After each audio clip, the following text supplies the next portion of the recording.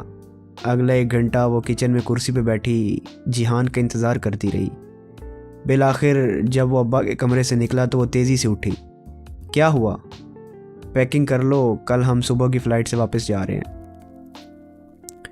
وہ دھیما سا مسکرا کر بولا، مگر اس شرط پہ کہ فی الحال تو تم ہمارے ساتھ ہی رہو گی، بعد میں جب اسپرنگ بریک ختم ہو جائے تو بے شک چلی جانا۔ سچ؟ وہ بے یقینی و خوشگوار حیرت میں گھری اسے دیکھ رہی تھی۔ ایک طمانینت بھرا احساس اس کے پورے وجود کو اپنی لپیٹ میں لینے لگا تھا۔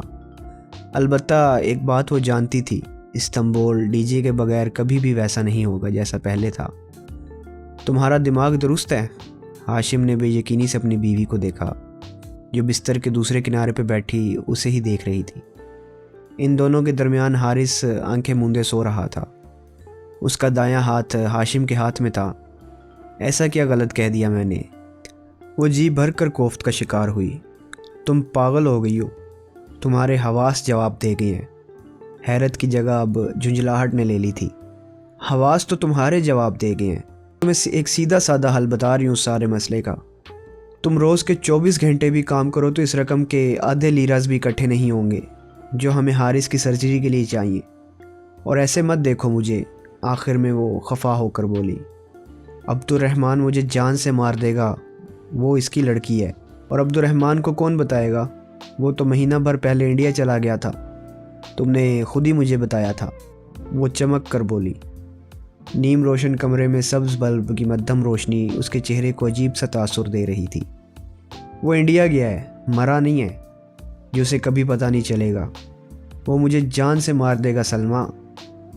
تو پھر تم اپنی جان سنبھال کر بیٹھے رہو اور حارث کو مرنے کے لیے چھوڑ دو، غصے سے کہتی اٹھ کر چادریں طے کرنے لگی۔ سلمہ میں ایسا نہیں کر سکتا، اب کہ وہ تذبذب سے بولا۔ تو تم کیا کر سکتے ہو؟ تم نے کیا کیا ہے حارث کے لیے؟ میرا بیٹا مجھے بہت پیارا ہے۔ اس نے سوتے ہوئے حارث پہ ایک نظر ڈالی۔ مگر وہ بھی تو کسی کی بیٹی ہے، میں بھی تو کسی کی بیٹی تھی۔ مجھے اس ڈربے میں لا کر پل پل مارنے سے پہلے تم نے سوچا؟ وہ چادر کا گولا بنا کر ایک طرف پھینکتی جارحانہ انداز میں اس کی طرف آئی۔ تم مرد ہو کر ڈرتے کیوں ہو؟ تم عبد الرحمن کو نہیں جانتی۔ میں بس اتنا جانتی ہوں کہ اگر میرا بیٹا مر رہا ہے تو اس کا ذمہ دار عبد الرحمن پاشا ہے۔ اگر وہ تمہیں تمہاری مطلوبہ رقم دے دیتا تو ہم کبھی یہ کرنے کا نہ سوچتے۔ کوئی کمی تو نہیں اس کو پیسے کی، پھر بھی اس نے ہاتھ روک کر رکھا ہوا ہے۔ اب یہاں تم اس کا خیال کر لو یا اپنے بیٹے کا، فیصلہ تمہارا ہے۔ سلمہ کے نقوش مدھم روشنی میں بگڑے بگڑے دکھائی دے رہے تھے۔ اس وقت یوں تیز تیز بولتی وہ میکبتھ کی چوتھی جادوگرنی لگ رہی تھی۔ ہاشم متذبذب سا اسے دیکھے گیا۔ وہ جو کہہ رہی تھی وہ اتنا مشکل تو نہ تھا، مگر وہ جیہان کے ساتھ سیدھی اس کے گھر آئی تھی۔ پھر کھانا کھا کر اس نے اجازت چاہی۔ اس کا سارا سامان سوانجی کے ڈورم میں رکھا تھا، اور جس افراتفری میں وہ گئی تھی سوائے چند چیزوں کے کچھ بھی نہیں اٹھایا تھا۔ پھپھو نے اصرار کیا کہ وہ اسپرنگ بریک ختم ہونے تک ان کے پاس رک جائے، مگر وہ کل آنے کا وعدہ کر کے اٹھ کھڑی ہوئی۔ میں تو پھر کہوں گی کہ رک جاؤ۔ پھپھو ذرا خفا تھیں۔ پھپھو میں کل آؤں گی نا،